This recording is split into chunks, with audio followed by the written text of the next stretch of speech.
Hi guys, Hamster here.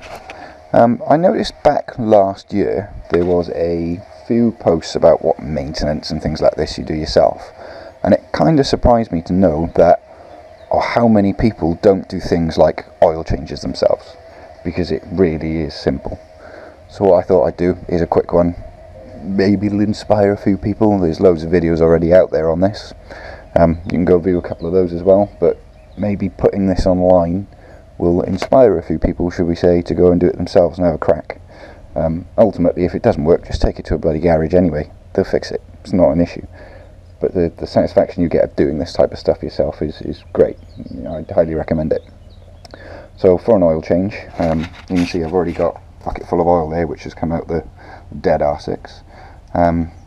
It's easy. I mean, jack your bike up on a paddock stand. I always put card down on the bottom because you will get oil that leaks out the bottom of this. I'll drain it all into this anyway, but you'll always find that something comes on the floor. You don't want it on your floor. Put a bit of card down, problem solved. Newspaper, anything like that, exactly the same stuff. All good. Stuff that you need, not all of this, but you obviously need a new oil filter. I use the K&N jobs because they've got these nuts on the top. It makes it really easy to get on and off. You can get caps that go over the complete top of it for if you don't have a nut to begin with, but for the extra couple of quid, K&N every single time. This time I've actually bought myself a new drain plug as well.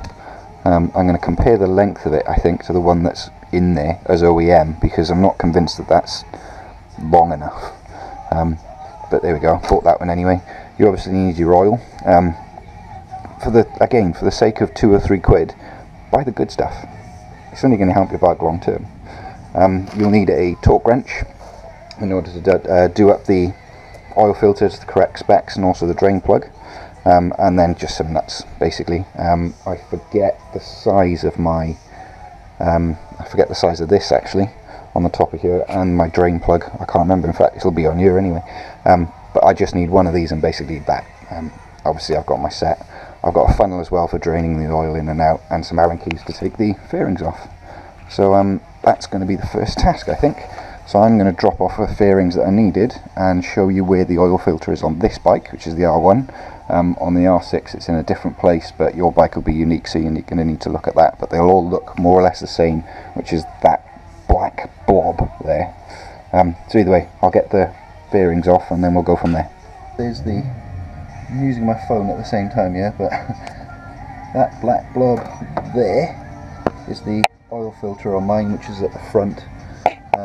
Then underneath you've got the drain bolt, which is that one there, to drain the oil out of. On some bikes you'll find the oil filter around here as well. Just check for your spec of bike, but I mean, in terms of getting that part off, you're looking at 1, 2, 3, 4 and 5 bolts down there, job done. The next task is really to drain the oil. So in order to do that, what I do personally is warm the engine up a little bit, makes the oil drain quicker, make sure it all drops out. Also, I know I said put it on a paddock stand before, but make sure it's on a paddock stand, because if the bike's leaning, you get oil in the sump tray which doesn't come out. You want to make sure it all comes out. Make sure the bike is like this, and it will all fall to the bottom, because that's the bottom of the bike. Effectively, that's where it's all going to drain out. When you take the oil filter off as well, obviously it's going to be full of oil, so it's a bit of a pain in the arse sometimes to try not get it on the downpipes and things like that. But hey ho, next stage is warm the bike up. Engine warmed to a nice 60. Well, I turned it off about 58, but it'll continue going up for a bit. I don't know whether that's too hot or not, to be honest. I've picked a figure, guessed.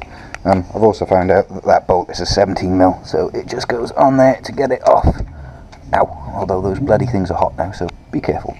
There you go folks, one big lot of oil draining out, and that's the plug. Tip as well, get some gloves, because you don't want that going all over your hands and things. Makes a huge load of difference. So I've now just got to wait for 5 minutes for that to drain, really. There's not much else to do. I'm not quite sure how hot it is. No, there you go, 60 degrees is fine. Feels pretty cool. There as well folks is the sump plug, so old one, new one. The reason I ordered a new one is it's got this magnetic bit on there, so all the little filings that come off the engine, they all get stuck in the oil, hence the reason you better change your oil. That magnetic bit there will pick them up and hold them at the bottom of the sump, so they're not going round and round and round the engine. This one is OEM, I don't believe is magnetic, so I am going to put this one on, I think. Now the thread depth is quite considerably different, although to be fair, once you take they're not so different, but that should make a bit of a difference hopefully. Right guys, that's been draining, I don't know, 10-15 minutes. It's still dripping, just leave it as it is, it's fine. The next bit then is to get the oil filter off. So as example, this is how I get onto it, and you can see that that is actually quite awkward. That's why those caps that go over the top of it rather than the K&N nuts make it so much more awkward to get that bloody thing off. Same time, at this side of the bike, don't break anything, I have had to take this other panel off as well, because the oil filter itself, how do I show this, has to come through this gap because it's the only way it fits. Again, just pack it with a bit of toilet paper or newspaper, some kitchen roll, whatever you've got, just to stop the oil from going all over the place. That's the best that I've got so far, but next stage is I'm going to take that off. Obviously I can't keep you running while I'm doing it because hands are going to be busy. Right, that only took 2 or so minutes, but you can see that's the old oil filter and what it looks like there, and big gaping hole where it used to be. You can also see all this oil running down my paper now, which is what I would have got all over the floor and all over my pipes and God knows what else. It is a messy job, be warned. Pack as much as you can into that place to stop the oil from going all over the floor and all over your bike. Trust me, use as much as you possibly can. I don't know how much of this you can see guys, but you can see even we're packing the toilet paper there. I wanted to show you where the oil bit goes, how much mess it really does make. Regardless of what you're trying to do, you will make mess.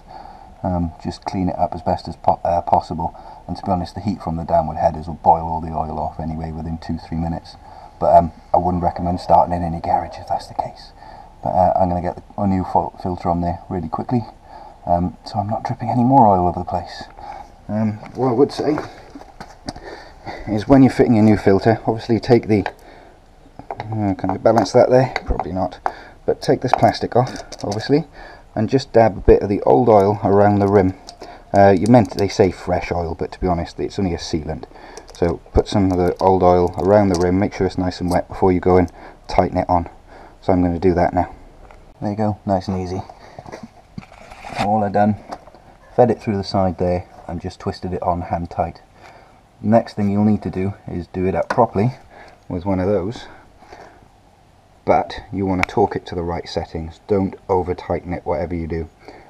So I've looked at mine in my manual, and that's got to be set to 17 Newton meters, and that's why I've got the torque wrench, so that's what I'm going to be setting it to. That's exactly what I'm going to be tightening it up to. I really can't stress this enough guys, do not over tighten your your oil filter, do not over tighten your sump plug, do not over tighten any bolt on your bike. Do it to the exact settings that they recommend in the manual.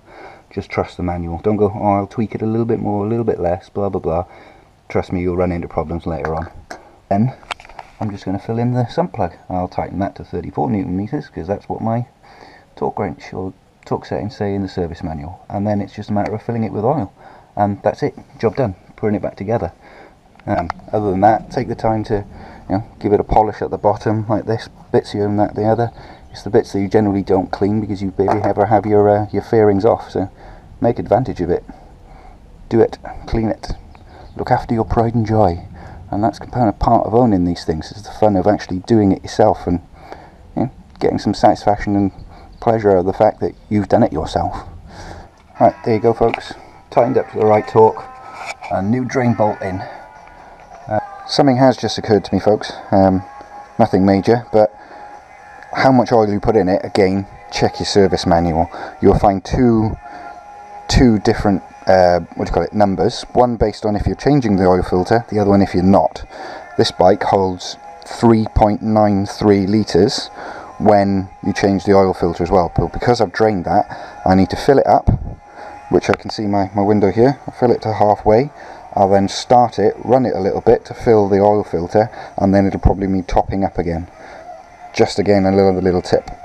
Also, with the cap that comes off, hand tight, very loose, doesn't need to be tight.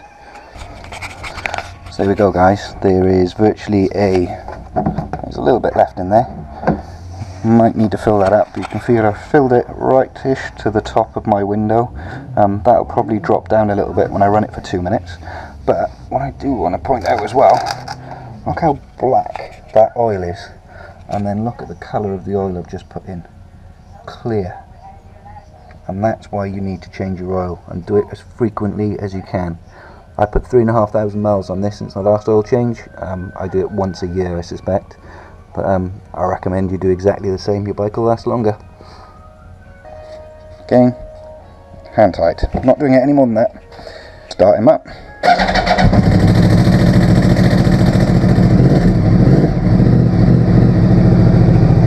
You could hear the automatic cam chain tensioner rattling there. That rattled a lot, I suspect, because there was no oil in it, which I hate, which is why I'm going to put the manual one on, not the automatic. There we go, that oil's disappeared already, so I think I'm going to stop it straight away and put some more in. And as if by magic, refilled. So let's start the engine again and see what happens this time. Hopefully nothing, because I've actually used the full 4 litres of oil in this. It's only meant to take 3.93. Interesting. Let's give it a go.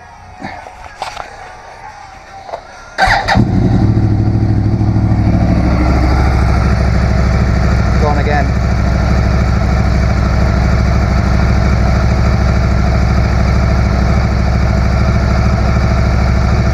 Actually, oil working itself through the system at least. But there's all the smoke just burning off the pipes, and it was burning a little bit down here as well, but again, that'll take a couple of minutes to burn off. It's all fine, nothing to worry about. I've actually finished the oil change, but I don't know whether I'll cut this in the beginning or not. But just to recap on what tools were needed. So I needed a 17mm socket bit. My new plug that I installed actually required a bigger socket, which was a 19. I needed my big torque wrench to set the torque setting of the drain bolt, because my little torque wrench doesn't do it. So my oil filter is at 17, my drain plug is at 34, so I needed both torque wrenches because I haven't got one that does both settings. That's the only reason I've got one. Just buy one that does a 17 and a 34 within that range, and you only need one. I did use this one just for pure use because it's a little bit smaller and easier to handle than a torque wrench, but again, you don't need it. I had a 4mm Allen bolt to take my fairings off. Again, whatever you need.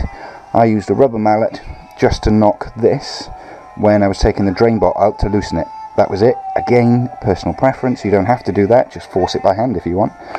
Oil, obviously, and an oil filter, which is now there, installed.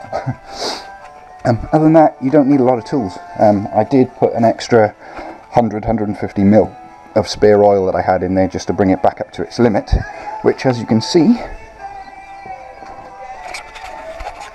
is now settling lovely jubbly. Well, there you go, folks, all back together. These fairings are a bit pig actually, because they got these little clips and things that clip into the right place, but that's specific to this bike. It's not so much of an issue. It took me a couple of extra minutes, that's all. But you can see a brand spanking new, yeah, they're cold enough now, air filter, twice I've done that. Oil filter there. I've cleaned all this as well as best I can. Some of this is proper ground on, but that's much cleaner now. Along with the inside, got all the stones and things out. You can see that all over the floor. So it's job done. Tips, again, you don't need many tools, not in the slightest. Pack that with the amount of paper and newspapers you possibly can to limit the mess and things that rolls onto your pipes. Don't over tighten anything. R1, 17 Newton meters. Oil bit is, or oil sump plug is 34 Newton meters. They're the only two things you really got to take off this bike in order to change the oil. I've put in a full 4 litres, even though it says it shouldn't take that much, but this one clearly does. It put in about 4.1, I imagine. I topped it up with some other bits of oil that I've got, but there's more than enough oil in it now. It's probably a little overfilled actually, so might be better off just dumping in the full litres and leaving it with that. Apart from that, I've given it a bit of a clean, obviously not too much of a clean, but that's it. If you've got any questions or anything, I mean, just give it a go. Worst comes to worst, you wheel it to a garage and they fix it for you. It's not a big deal. But I'd certainly recommend giving it a go yourself. So yeah, thoughts, questions, likes, subscribe button, it's all there. And I shall speak to you all soon. Latest, people.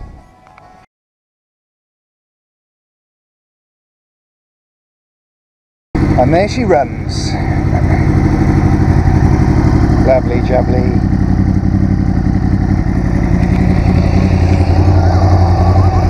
All nice and clean.